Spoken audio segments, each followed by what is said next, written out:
na kasa yi ho na kane dome kwa benyamra hye bedwani sala adwo asafo de aba beto se kasa ne de pii koso na nso ne papa yi no eda se boa 30th no July na chese wo chena ebenya abaso na nso akofena se enya de a wo be ma asafo ba bi afaka ya firi ba bi so wo ba yi sanse emma so asem no wayire se tare na kwa ba na sa na ni papi no wa chene wan monsa ade fa sumeja hene ho sa aye no ho totoye no ho hye nyina no na enwo bo mu bi no ba ba yi ano ade afasa asemi ho. High Court so was granted 10 days injunction. Ediato Apostle Kodwosafo na ye no so munsam ena mawie. Ene yebetu na afi yakwa amanone na amanone die mu nso no ebusua. Yebekọ Japan mamu asase woso asi ho ama sabre adaje ne posokura se de munsam tie no ye de ba awie wa kenkanfo no ye baasa. Triple A man ejapia APAM DADAA awie mene. AKOSUA AGYEIWAA KODIE boatin enafe. ABENA BADU ADEPA Kofi.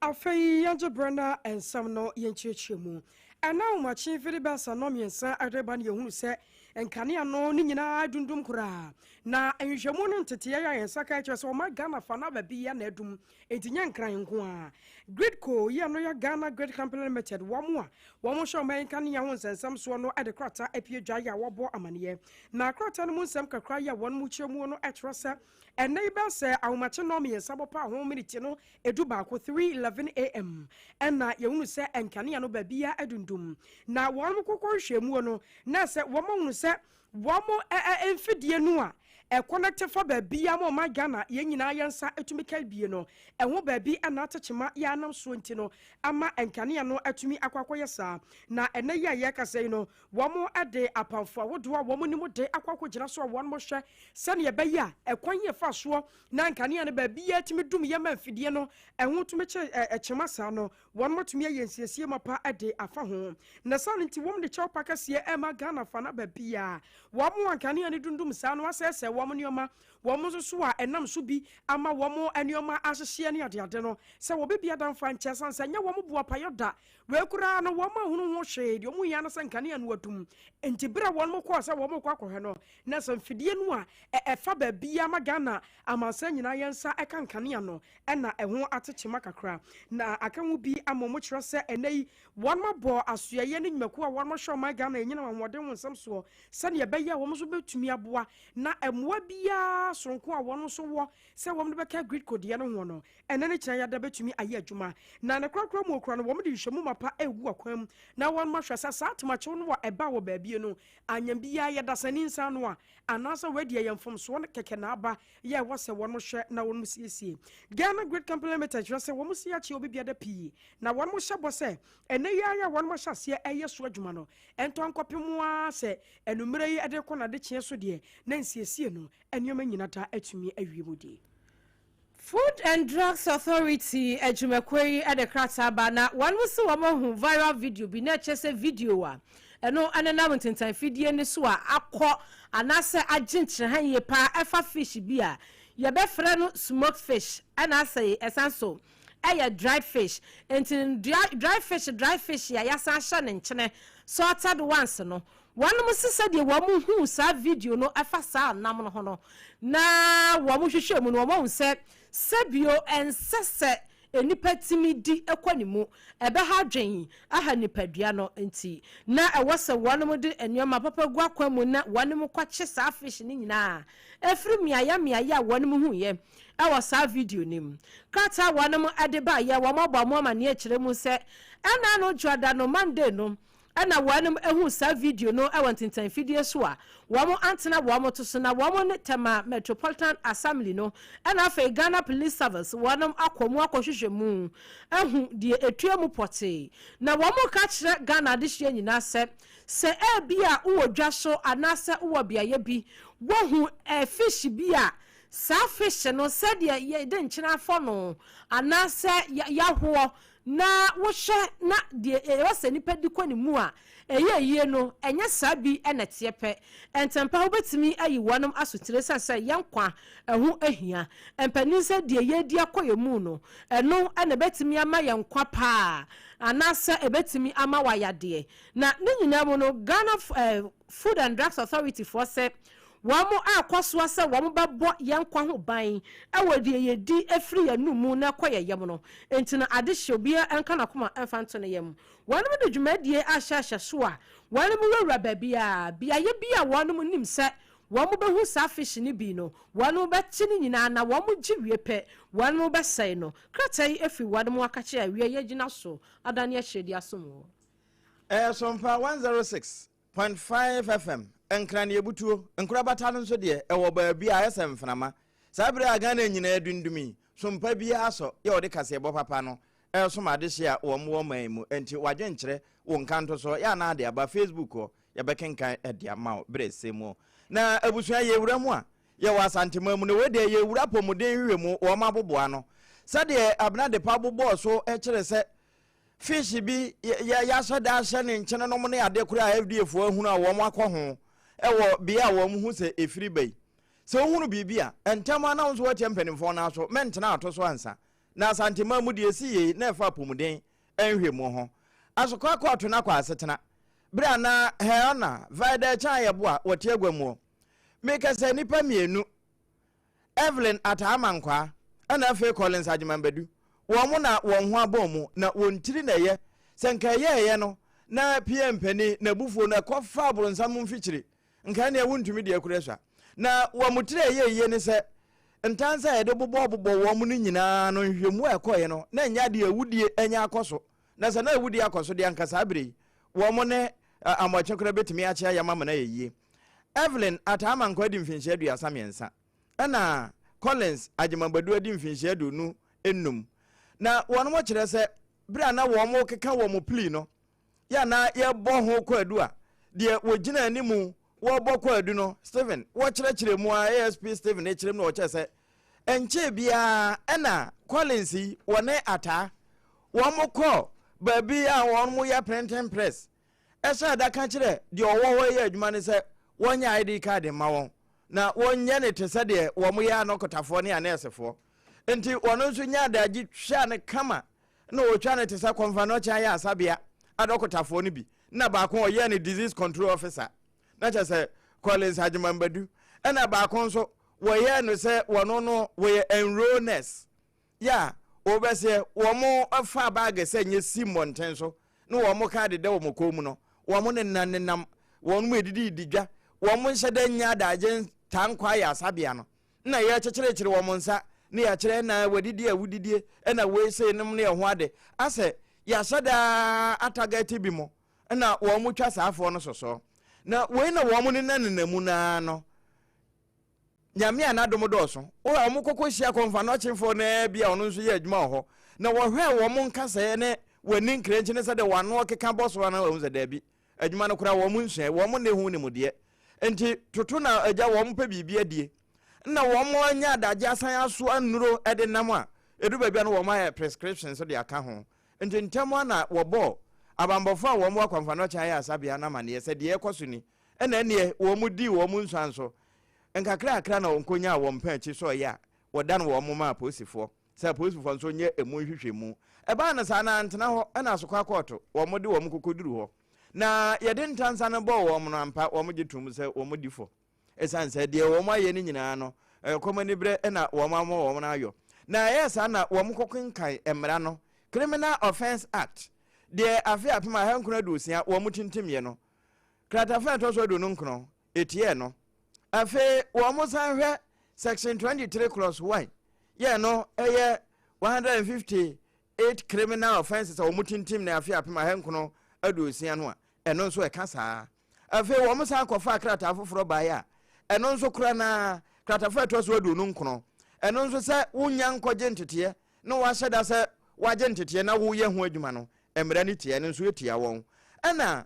yanyi wo mo ntumu sɛ wo mo ya pomuden hwemufo no wo mo abɔ ho safo hena ya ID card eno nso etia na no ɛna wo mo ye ya no ababaawa ne de wonu di animu no nka wo mo na kwa akodem be se kire count no te se de wo mo kire ba ko na ekowie bi 20 years no wo mo de na ye 1000 penalty units eno ene ekowie ya se obia ntua 12,000 Ghana cedis emfa enya mpatade na se wo mo firi a wonko apomuden tete bia enko je ntete na ewie wo ye ho se dokota anase nurse ni nyanyame ene fa fie nko fa mfikire a nka wudie bai na no ena court a ewo asokwa wa hyese wo muntua se sika na de besi wa akire no ye de beto sompa kasi na assembly member bi nso a wo Nkwanta North Mensim wo Timantamo wano so ho akadwamu ama mebru ne bo ofunu yi papa assembly member ye kan wo asem ni din ne Samuel Konja wo Tinjase electoral area e wo Nkwanta North Mensim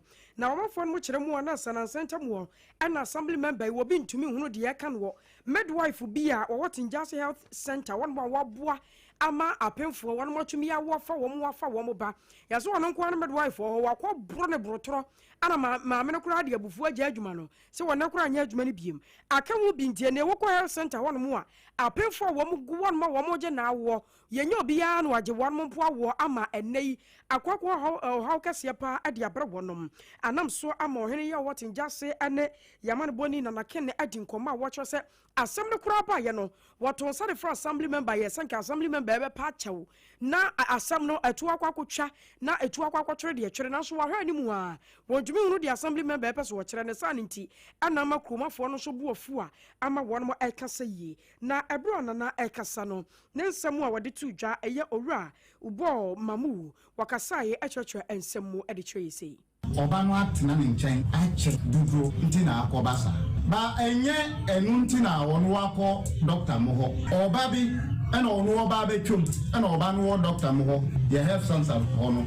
ɛna oba no friend so assemblyman na ɔno agina na oba no kyerɛ ne sɛ waba doctor ɛna midwife no kyerɛ sɛ ɔnkɔfa no kunumra ɛna ɔno hɔ akɔ bisa ɛna midwife no aya ɛna ɔno so anti asie sɛ saa na woyɛ yɛ na wama mebra afi ena ayo muntokwa ba wono wo si wa ambo wa mfa ne nsa ambo nurse no ba nurse no so afiase na obi a wonanti a won yare a woni no prepare kuntokwa ena nipa no fi fom no da woni no nkunu ofi nabi na enwachi no ana emabru no bi nso ekasa ye ya won mo kyerɛ sɛ de aduro ne owura Samuel Konja bra we pa kyɛw sanse anya sa pa dia e de wo haw kase ba bato apemfo a won mo eje na wo no so akobu ya midwife no wo aha na wo hwe mass mo ye no akobu no na info a friend say nko mba be sesi asam na ntoko no san dia be ma info no ye ntimi ntwen ma manfo hu ansa omu mma no hu ansa na ya be take action na essence Tinjase enya political party bi dia enya ndisi dia enya MPP dia nti se obi wo party bi no ofumra mamra no twi na so ya te se mpanyifo bi se na no DC ba ohini fie ha waka che ohini se nko mba be twi na so na ono na wa twi asen mo antimi atwi na so nkura nkura mo ma midwife mo atwi na so mo ma midwife na mo twi kro ni nyina so mo wae okwaya o mefa so aye benya midwife program ha o be bo apemfo na yare fo na ma yo mo wae o wono wonsa ni kro mu ha bi na me mo mu die na esi na me ni hansa na si bembe ti se yesi ntoko bi esi mo nti yesre mo wae midwife na what in ya school ya ti center kwa bi na si na o ma pe park na ko ti say ensa ni midwife bia what in ya school ma ti ayi yeso ya apemfo no say ho kaya ya nim san kwa na be fa so na de akodru azwa no arusio wei aye mabru no bi na yete wo monka no na enochi no na nakena mana so wa ena wabo opunum sanka obenya assembly member yero Samuel Konja ye ka ne ho asemi na wone no atwetwe nkomo na so assembly member de wada so gina de wagina enya de a enkomo no wano opese wona na kin atwetwe no etumi ACP ne sa ne ntiri yegusu wada ye boy homoden nyame ya atom ne enya no a hot bite kase ebomu bobete assembly member nso nka Abusia wasuguti awutie premtober kase e wasompa original ye yenko Supreme Court way nana wanum akwasetena ensama kase akentena nwa mienu ena wanum ekobua ye na baako ye da manimin efa ensemu a eno no efore for the OSP metre Office of the Special Prosecutor natenaye no na afei omayi Attorney General no so atenaye tumi a wanum agina so adequate OSP natenaye 2027 ye pass ye ema 2028 no 2018 no beye emra ewo mayim entini said ye 2017 wanum pass wie ye ma hyase ye adwuma 2018 no epanimfo hwehwemu ahu se sa act ya wanum gina so no article 88 no no ewa mamra constitution ni mo no owura ba kwa wano ye private legal practitioner owura nowa adamte wano ana ehwehwemu ahu se da bi ekamia ye se sa OSP yetumi ayade ama no mu otimi prosecute no ase enhyada ani emramu sa unconstitutional amamra constitution enim entini opetition court say yenkutire sa prosecution powers no efafiri ni nsane yemfa ma attorney general back esa say attorney general ye na sade ye no no ewo emram ene supreme court say wa dismiss sa challenge no na emom OSP ebetumi aye na juma efa no abonefo semu na wahwehwem na se oba prosecute ne de wanam ahye se gise attorney general ema kwan se asemasi case yem prosecute ana se yentwa so ana yentoa so efan free ha ansa na etumi aye adwuma na kyese omo be ye collabo e de free ho ansa na OSP ebetumi ya prosecute ye no gise attorney general edenensa ehyase ehu se sei enete na enkosei ana yentwakire and the Supreme Court to say one so agina wamo etumi so and afe wamo emra so ahwehwemu asa at 2017 at 959 no no ewo constitution ni mo no one am ahwehwemu ehu se wose one mu bua nti one mu bua sabram no kasai wamo so wamo tena se ehwehwe sansem ni mo no say penifo one mu every civil society organization so no any penifo a one mu nimu mra no a womo akan mra no ate ase womo etena ase ehwehwe mu ena womo de sawulinsi ede aba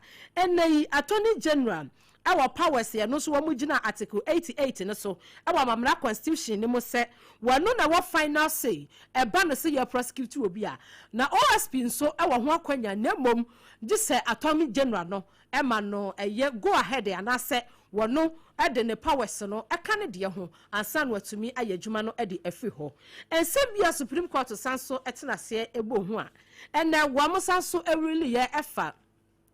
dia ya freno party political parties delegation conference no yenna nim se ewo my Ghana mu no se ansa ne ebeyi omampani ebi esebia yenyi opani bi na onko tu franka ema manyoko ebi MPP anase NDC no eye delegate ena wanu muhia na wo akwakwakoto sa pani ne so aba ne yinam na bedi kuo nanim se yakwakoyi pani bi amano baba bedi se bia wabedi emrahye bedwa no yanim ewo mpesua so a eno so delegate ya empanifo se wo matena hwehwemu ahu se eye unconstitution na sa no so enimrem entini sese ni dia wanu hya MPP NDC CPP ene gum ene dia ka ho nyina ne se wanu muntrem enye delegate fo nko na betimi ato aba edia yi ebia flag bearer anase wo mudi yi presidential candidate anase parliamentary candidate ewo mpesua bi so na ewo se wo mo makwan emu obi a wo ye card bearing member obi as wo ye MPP ni a wo kura card ya emra no a ewo se wo kuanum no wodi so ama bibia da di se wo ye eligible to vote sa obetimi ato aba na ya masafo ni nyina etimi ato aba ne bi wan so mama enkofo anase ekoi afi enti efiti ene ya omudi rulings no aba no ekwa akosi afi a yekwa akosi mu no wan mo hwe na wo mo fansesa delegate system no na etumi aboa ababia wanam ebetu efi nyame yadomo a next year ekobia ene ebinom ho asan we ebinom aboro so a ama yesi yenyi wo mokra na we nyina akọtọ kae no na eye wo mo mfinhia wo haduonum a wo mu die no ye titena ne wase wono a na akọ Asogli state a wo ye wo hempon a woda wo no ma no Togo afede na Togo afede the system funa akasai na nase die ekoso e wo kọtọ ahodo ye toda kọtọ kasa na obete kọtọ dan ho abobo na ebinom nso di wo nkomo wo haduonum no wo mo mfa enye wo mo niema ye said the bay na GDA no ayera Timomufo ebesan so de ababiu. Take a second look at the way we appoint our justices. From the beginning, they are made to be impartial. And also, the absence of an upper limit to a number or the total number of Supreme Court judges that allows adding, satisfy political objectives.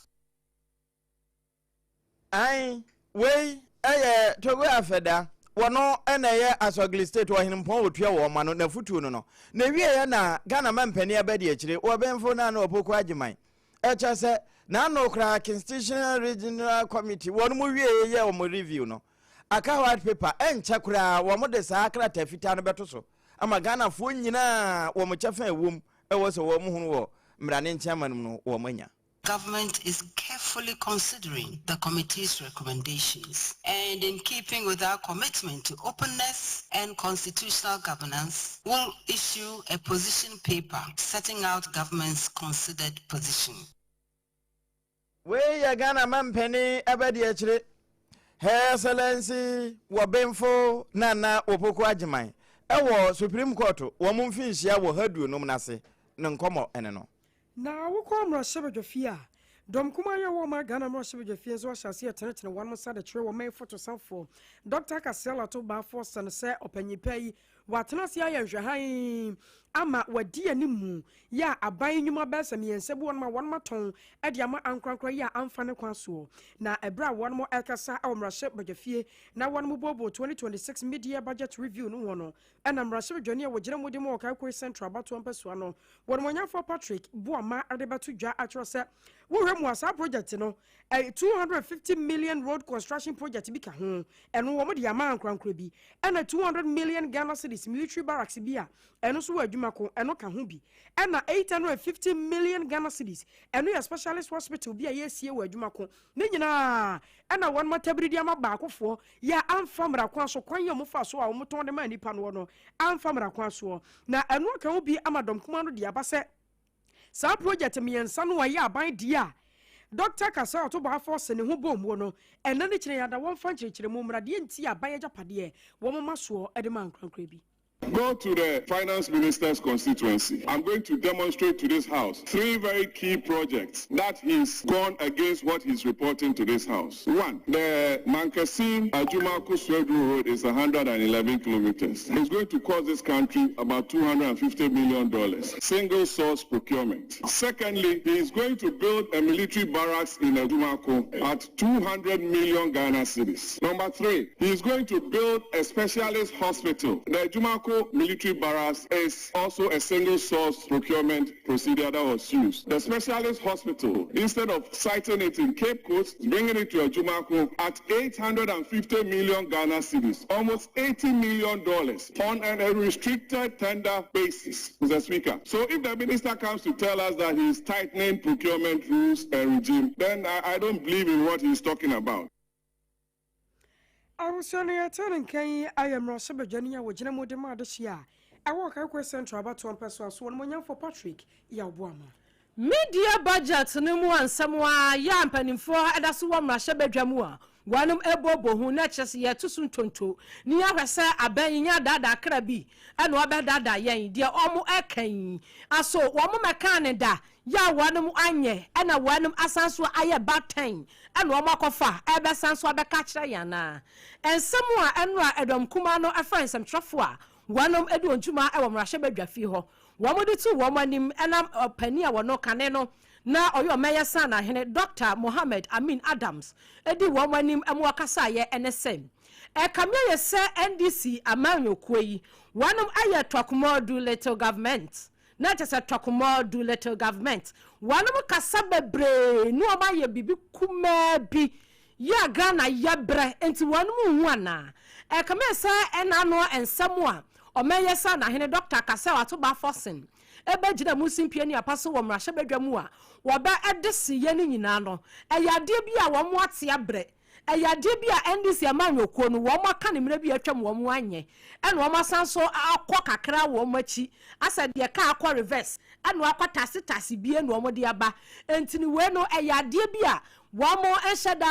enhu wamo ankasa no botto no kura no wamo de kura hyem asedi emfuturo bi eno wamo betugu Ghana adehye ni wabra Dr. Mohammed Amin Adams edi sansemi etudwa yensem training nana oponchecheku etu bisumiye. For 13 items, ECG exceeded its own budget for all the 13 items. Mr. Speaker, how did the finance minister solve this problem? He brought a bill to this house to pass commitment authorization. Mr. Speaker, for every ministry or department or agency, before your authorization reaches the finance minister, your minister, the sector minister must know. This brought the sector ministers direct control of expenditures in their various sectors. Mr. Speaker, so today, if you see that expenditure has been controlled, it is not magic. It is because of this singular bill that was passed into act by this house called commitment authorization. Mr. Speaker, apart from commitment authorization, this is a budget that set aside money ahead of expenditure. Mr. Speaker, some time ago, there was money in the sinking fund. After COVID, these monies have been dissipated. Mr. Speaker, Finance Minister Ato Forsen and President Mama are building the sinking fund so that we can pay for our commitments in the future. As of July 2022, as of July 2026, 15.6 billion has been accrued into the sinking fund in anticipation that by the end of the year 2026, 30 billion will be accrued so that the debt that will be due in 2026 will be paid. Openia wakasa yei eye Honorable Adams wono upiemu ewo mrahye badwamu a womo ekasa de ma edom kuma no womo friends semtrofo ewa bra Dr. Mohammed Amin Adams addressing semtrofo no ewie ye no na semtrofo no so eche eye Dr. Adams ejina one corner exclusive interview womo ni twa ye no eno no de sasemi esuma na oponchecheku esuma ye SOMPA 106.5 kase no a eno na edi atwaguo front and back no offense atwa ye de SOMPA na abusua ma yenwura abusua nsemu na eno nso emeritus yewura kwa Joseph Kantanka na boboa no ne yewura sesi ne ba kane domeko abenyamra hyebedwani lawyer adwasafo waba bekasa no wose ye dachena na ne papa wono mo kata na chikura de wo mo to nsa afre adehye ne dom ne nyina mu asafo ma na ebusua se wo momra na ebinom se wono na akwa baabi no wa chekere eda edeba nya sa da tio we eko openso aboboa no esanse yero ko Joseph Kantanka ye kan no oya santene pipo oyoko de hye ntinya de ombetumi aye biribi abra wo mo mpanimfo amane na nensem no ye fa bi so de wo kan no ni. The family arrangement has been ongoing since October when we had the 40 days of observance for my late father. My father is from a royal background from the Ashanti region, and for a royal of his caliber, we couldn't have done anything without consulting the king of Ashanti Kingdom, Otumfuo Osei the second. So myself, my family, and my other siblings had to go back and forth from the palace, trying to seek clearance, getting direction, seeking advice on how to proceed and everything. Then back and forth from Accra to Kumasi for God knows how long. And finally, the king agreed and thought that we had put a number of things in place and so approved a date for us. I want to state again to the hearing of those who have pretended they did not hear that that date is not my date. That date is from the palace. So if you seek to change it, go and challenge that authority in Ashanti Kingdom that you don't want your father to be buried that day. Eno, the adwa kan ya. Na ne se adwa ka se wie ye wo cha se we nu wo mfiri no esan se won mo ko penso aboboa no na enkomo no efiri ho bae ne eho ade nyina no. Na ninu yakofna nso edne de ba beto so cha se anamo ese wonu mutuo se asafo abusua wo mude wo mutira se ho se de be na pincham bia nkoba olumai ne dimpa obenya ye ne ho na akire nso wo mbekate na chi kire panti no wonu matoto bibia na emom won de sa won we wo de kwa masafo ma no mo bia mfa kai emfiri ba bia wo se wo ba ebia edachena biribise ne no nso ne kokobo a wo de ma ye ni. atese still a manfo gusu etu infutru egu amanfo ani eka abrabo ho mejitu musa se wo hwe twokonkon mu a Joseph onunua no nyan tawanta bebiri sa abusua bia mu ewu mu wo hwe David mpo a the same thing he was ensem bebiri na course Bible mu a ese de ekosui enso me Joseph akofina mabe mu mbuye papa nim de nti ode nensa eto meso ono anim de nti osan hye mpanimfo se omoye wi a de ade ne sefata no na yemfa emma no me mprehwi ewu wiase de me ka de kire asore ba bia ne se enne ede ma obi bia emfa ka ese oba enkran aba eye pacho me sisudua na se eye bia ni wono ma ebe koso eye nyampa 30th no ewo empota abusua asore empanimfo e ka bomu ne yina ye hu kwan ebe fa so a yedi yie ebe tu yie yempese ebe ye ade bia basabasa ye bia ebe ba e papa din no ho intimesere mo Christos afoma especially eye bia ni wa ebe koso nti mo bia emfa asori sika emfa mfa ka emfa ma enkan hanomo eno ena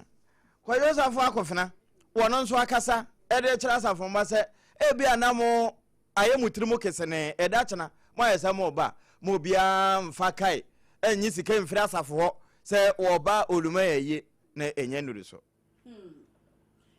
Abusiana eye wototo ye ana ebede dwase esumajo hene nana wachirikusi ntrama aduakonye wotoso mienu nana enzo mo babagim ebimo kire se ye no ntoto ye ne ho nhyehyɛ nyina no na oka ho bi ena ekoso ye nyame yadmo kina anke betumi abaso ama na ye ya ene ye tetete nsem hofro yi na aka ho bi amansem twofo hyemudie bi akoso ama esumajo hene na pesma ka hene ababekasa nana dwomfo akire se asam no ba ye ne nyina no wo mo ka no masanso akire mu biem se eye no ho ntoto ye no de ka no sa plan no funu committee ni ade no wo mo nka ho sa ne yetie no nto mo sere se wo mo kasa nana ene die ni mu ene wo ye yodium no bibia se no mo etesa eye abusua na ye won mo hyehyɛ nti se ko ba ne sei no a abusua no mom na de ba bato nana no anim enye nana no mom na be fiti prekope no ma wa be hye date ana wo ba hyehyɛ bi etesa nti adaworoma mo ka asɛm no na mo chia no no mo nka ne ye na bro asumedwo hene apasma ka hene nana dwomfo won nsɛmtwofo ekasa ne amane boni ba wo ba itu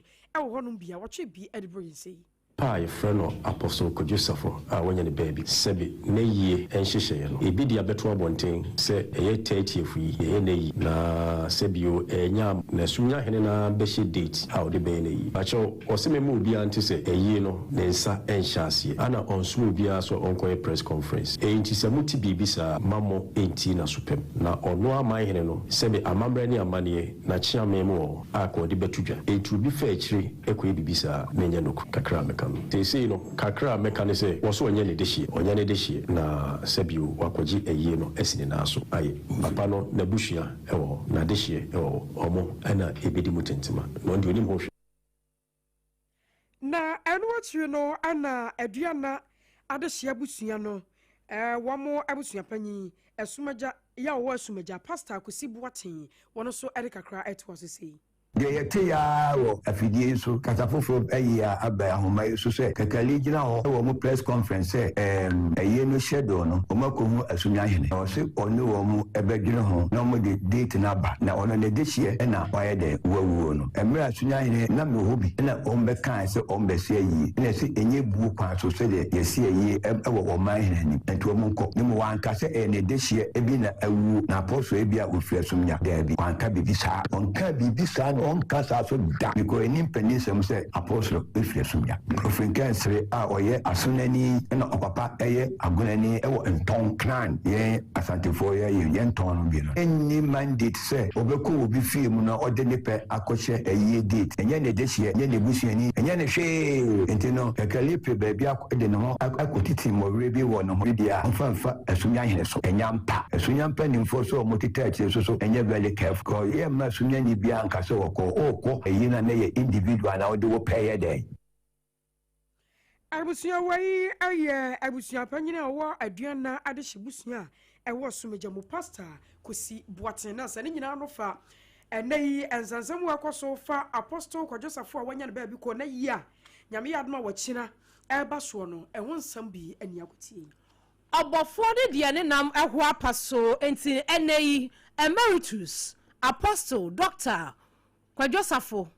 a wanya ne ba bi kwanya mefa ne kransie na busuafo ama ne sem no etrende pa na ne Ghana so de hia so besie ya beboa ahata ama awo yani ya beto so ama ya wia ya bobɔ de agu trankim ya nya asem keto asem so mope ena agya munsie nti munsi na Ghana fo so emo mo hata ma ne won ye nto so ensem asesei abebom ene se abusua no lawyer Nana Kofi Safo ene ensem twerefo akasa Nana Kofi Safo se wono akwaje court injunction wo mo de abeto aye no so se bam enti Nyankopon ya ade wachina wo wodi ya wosi china ye 30th enti no oba professor emeritus Kojo Safo na ye no mepacho injunction abeda so enti no Accra High Court say or the 10-day interim injunction ena dia to so enti no wanu musi former dome kwabenya emrahye bedwani ma me Sarah Adwasafo ene empanimfo bia wo mo ka ho se china wanu mo ya ye ne se wo mutumi nya ye no wanu tumi ya ye ndi se 10 days nu Accra High Court dia ato so no e bia twam na bibia akoyie na the road is clear bio ansan wo matumi aye ye no opani a ono wo ye abusua no lawyer Nana Safo Kofi ekasai any about courts the assembly down court say court no in na there are certain issues I was a court no address in preparation of the funeral and a burial of Apostle Kojo Safo yeah by court no a prayer ama wa granting injunction or prevent another just from further going on with the funeral for a period of 10 days from now until after 10 days we'll come to court and then proceed. So as it stands now they are preventing honorable just a year into me maso that's the effect. Abusia ya sengege se be wie nyame nanimu enti no de ade na kwaye ne de founder and leader edema Christo Asafo Mission ena afe wasanso ye pani a eba ne nwuma obiebie pa papa wa bobra yanka Nyankopon ato nsa afra no a wo kwada adwodwo ne ho abusia se da ema bi se da ena sese ye twetwe na boa so asese ye se 30 afie nya masoi Accra High Court se lawyer no a ono ogina mo mabusua no ene mpanimfo ni bia ba beji injunction dia beto so 10 days interim injunction ene yade to yade ato so yi enti Nyankopon ya admo akina eyi no ema so wai ene ewie se oba no ota susu a bona diapers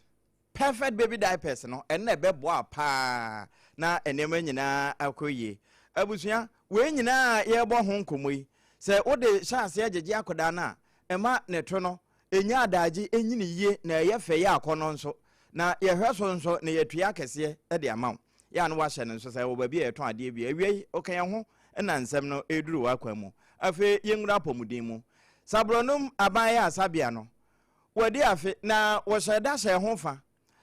afa hye no mu no woto nsafire dom eni ntine pia nkoma won ma eka bi ebem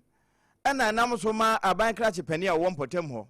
Honorable Ibrahim Isaka woko bie na woko ya wo kasa afutuom no wobeche se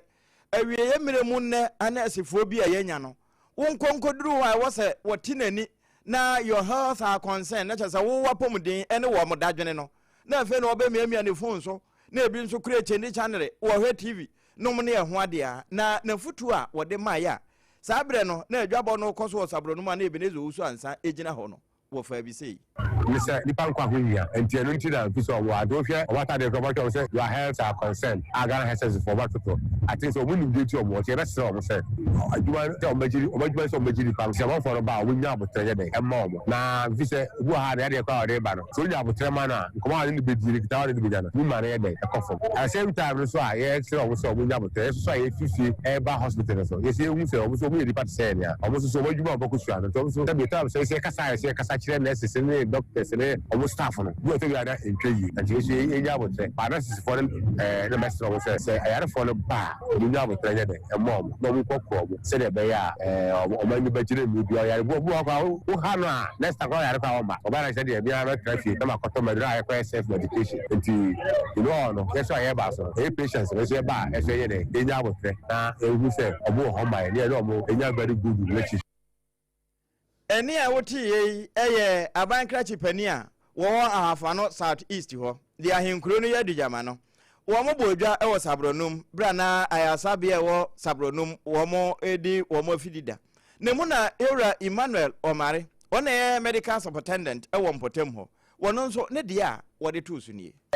challenges I want no the major one one staff inadequacy and no aban airborne homodin pa say they can yes as near 63 and now 69 and when we say you know be or say do no but appreciation about as compared to time I started not just say aban airborne homodin now no ya recruitment na me adum ya bi abeka but still now there are gaps that need to be filled into the because as aban say obeko no aboan na the necessary staff aye hia no or the omabre na yehwe ni sa no omamoba no ya say hu say omenya baby omode omuti beto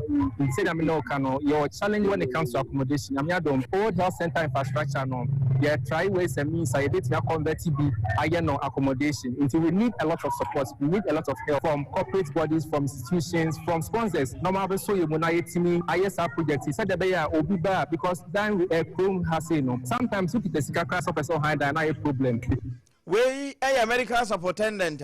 wono ena sabronum government hospital no wotua no ora Emmanuel Womare na agye ena dwumade ri nyina wakoye titine ni wase ne de a wode to opono mu ni kwasam se say dia sitina no ebeka se ashase a eyeba isan say ye de dia you should do mpanyifo so no nyame ya mama meka se bosumuri about 98% of your members no obia katwa na kam 2025 no edi ben obia ansa Canada say no unpaid nurses and midwives and just and in fact the America for your katwa no yes Ghana ya be ye nom ade down say ye feel be adwuma just we ye adwuma bebre ansa na etwa ka e ba sa na ma ya 6 na mu eyedin e ma nyoma bebre eyedin ye mfa be dia to who's any day anyhow, mean free her. I was saying, dying, maybe no come by any Naya Ketria. And I bounce you for a Juma, while foul. I was said that the Auka Juma Chakachani Masana, Ayana, a hard drink, and we are sitting them a day pa. Janody, the champagne for say, young moon, and begin to say, and new facilities are yes, and also old facilities. And Kayan tries to make accommodations. I'm nurses and midwives. Ayana say, accommodation be provided facility. They are the doctors, non qua, your channels and midwife for now. The best is new facilities are buying AC, no. And as old facilities, they are more modern and can provide accommodations. A bit one nurses and midwives. Say the you pursue be bahonoma.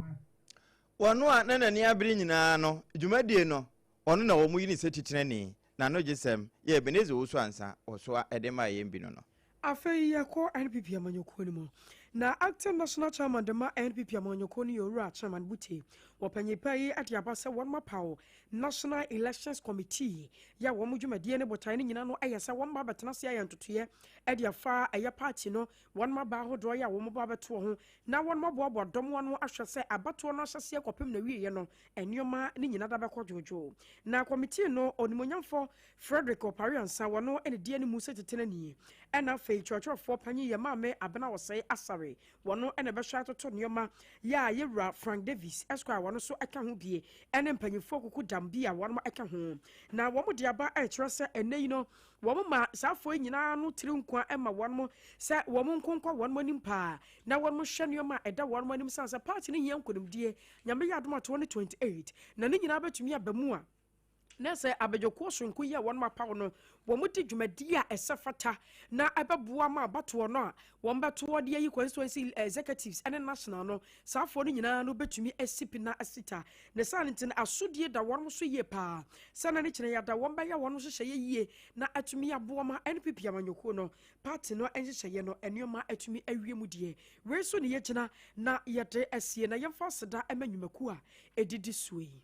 perfect baby da pese enkoda no wo moto no ho hia papa ene nti na wo se wo mo da ache no eye akono nti jeje wo moto so yie na no so perfect baby da pese na beboa ma na pirashes enwuwu nkoda no na ewewe bia so enwewe wo ya no wa hye no so sa wo bedi dia Hajia special local foods won na di local ingredients no eye aduane na wo de papa nso nya de apropro ni bia nti wo de ufie aduane wo na boche ase de udi bia chempo no Hajia yobi bodin na won sefo kama pa ha chwatomeke hwa dwumadie bia nso a yebedi di ase no ya no mato nsa afre no na waye delivery bia oto nsa afre na wode beba kasa na kira mineral water abuju nsu wanya aduane pa no wanya nsu pesi ho na ebeboa ama ubedi aduane ahoden wom no wanom nsu nso ebema wapomuden papa na mmom udidi wie na still saa na tia ko hu doctor Endpoint Homeopathy Clinic wana Dr. Dubu aten Dr. Kwaten wo hono wono mo lab technologist lab technician for nusua de wo nsam no enti wo mo ye nhwehwemu ehunu aboa bi a wode yade ba na yasan ye dura ebetumi atu ase homeopathically na ye de ahwe wo modama yenye yabo afo nkrato emira ye ba ye bekwa ko wiense no wa manone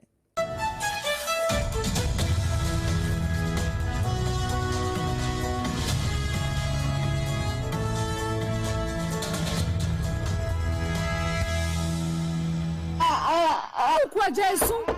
why no Mr. Bremwa ayamio na adana kwadani susa yamse komna dinu eni se wasu Mr. Mfa na mame akwadana dadi so musa no hwe ni court ni mukrafo wo de mame nyini diaper no diaper no krade masisa me hu ne amenyempo aya diaper na hwe diaper fufura abadwa so perfect baby diaper make na asemi chinsu ankasa emu ya moto na ade bo akoda na ensansa bia enwu no perfect baby diaper make ye ne Ghana haye na ebua Ghana nkwada nso ankasa onokwa na wokwai me ko perfect baby diaper si bia to sisia na akoda na Fred 0531099889 and 0303957965 FDA aji edwade nkratoyi atum.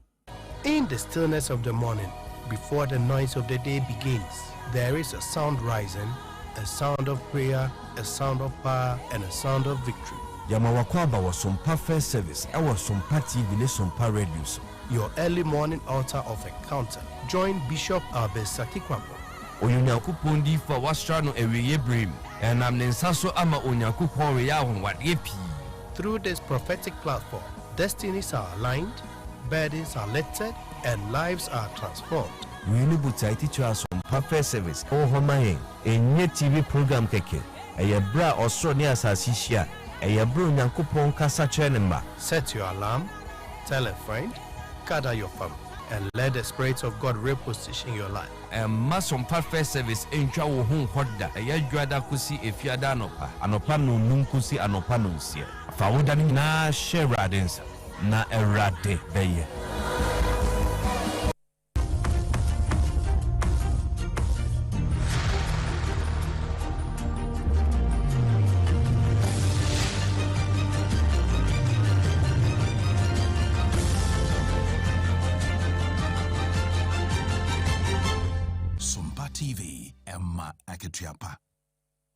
Ama Katiapa mpa ebusu adamu wase samwatwen ye ama yakwaba ye ko obi manso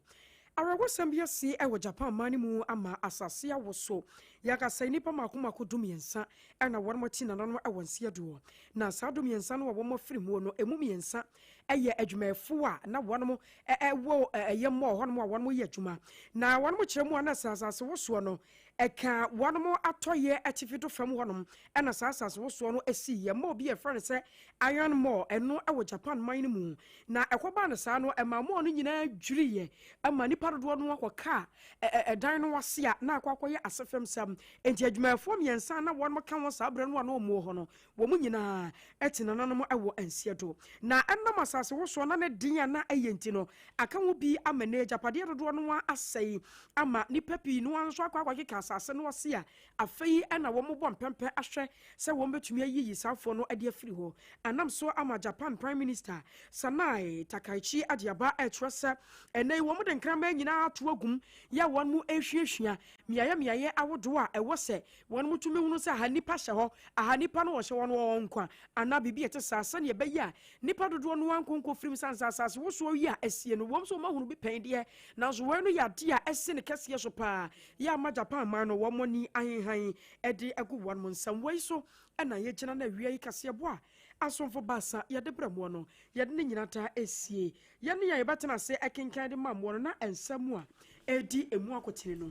ebi ayese GridCo ADEPA ya na won mo chom se nei wo ma Ghana fa na ba bia no a enkane na dumu no nyabu apayo wo mo fidie ne bi na ho atechema ene ne kine yata won mo hwe no mo siesi. Food and Drugs Authority FDA adwumako ni kiremu so mo hu viral video bia efa no fish bia ye de nkyene awo ne se twon ye wie ya ho ama na ye heart awo na enye good for human consumption ti won mu kwakire sa fish ni nyina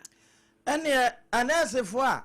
ya ba ya sabia na fe na ahwe ofun so ana wo chendi channel eno ena afutuo akode ama wo mo bra na sabronum abaya asabia no womo edi womo afidida na yache anasefo bi ene dokota bi nanso ye fake e wa asantemamu a womo ye ohun se wo ye adwuma okonfa no che na womo nam e ma amanfo nuru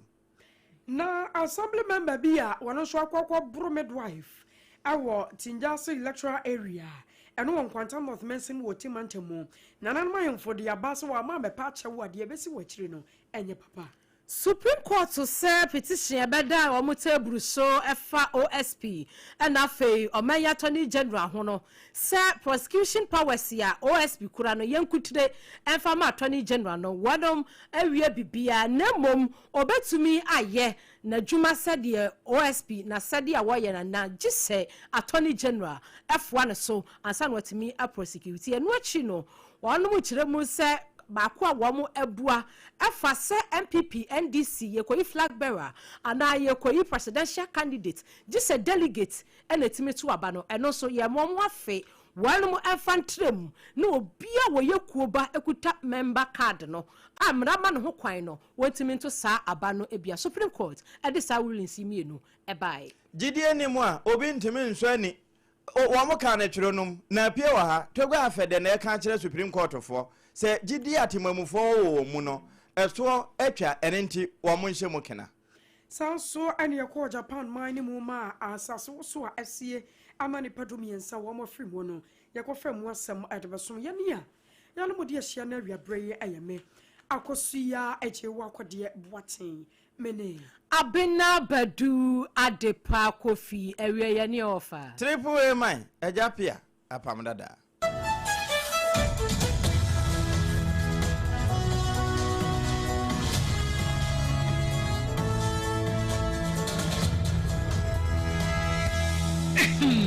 Medo edrano pa wutimi to boase echichiwusi o ado na so nim se me de yas toothpaste and the brush and the twitwi mesima menya homka senti na ye bokoyi na me de me all time favorite yas herbal toothpaste and the brush aboa me amasesei menum so a enwunu anasa de ehia me selfie fem me biem na won hwasa mesi aye fita sesrecha homa na et brightens yas whitening toothpaste and then the brush and then we do shimmy and na we see a fee na yas total care gel toothpaste and then the brush ni die ebo wo se ho ban demu ni nyina e ma wonu mu ye sham oh yes enu krotrodo yas herbal yas whitening and yas total care gel toothpaste and then the brush abusian chamfa se wo pedudu tu e won kran ha for Leicester Ghana Limited and was 050-161-9588 Leicester Ghana Limited and the yas toothpaste mo ahodo and the brush abadwa so ababoy midimafo pokwase maira akra midimafo pokwase maira akra midimafo heba clinic aba akra ani wontie passengers egumi kai mu e ho na dodo na ekro eni sa akra ne potem yedemo ani yedemo ampa de se de edutwam Atlantic International University America memu abo Dr. Edujamfi babaso honorary degree as a professor in biology in herbal medicine it is said here ayaresano I am more. Oh, Mr. Minim wife, your copa war. 1 year, 1 city. Need send between ones and 8 years. Cano. Miss Connection and said, Koye, na a sakakra. To say what Peggy Mama or the Bem Connection. What about the crow? Stroke on so dear. What found small. Chessa, I did you who any dear Siano. Yaria Bia Tatia, ever Dr. Tamdaso and so. Diabetes, hepatitis B, prostate, hypertension, malaria. Yaria Bia. Kumasi say, oh, opposite government school. And then Krahanso, Pim o pokuase maira kwano so for doctor 0244774282 and 0500-727215 midimba for herbal clinic wudima for ne hwa kwa jesu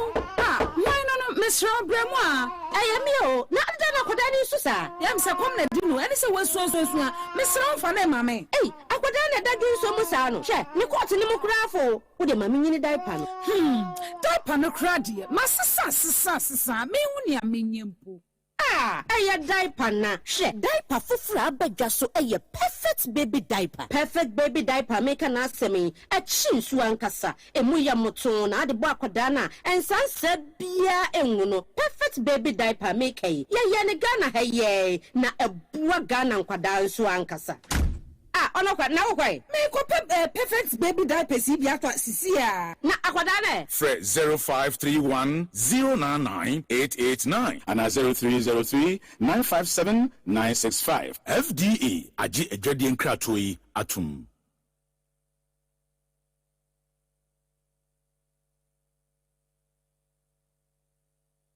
Afedia Sompano trendy. Sompa is trending and trending and trending. Trendy pa. It didn't know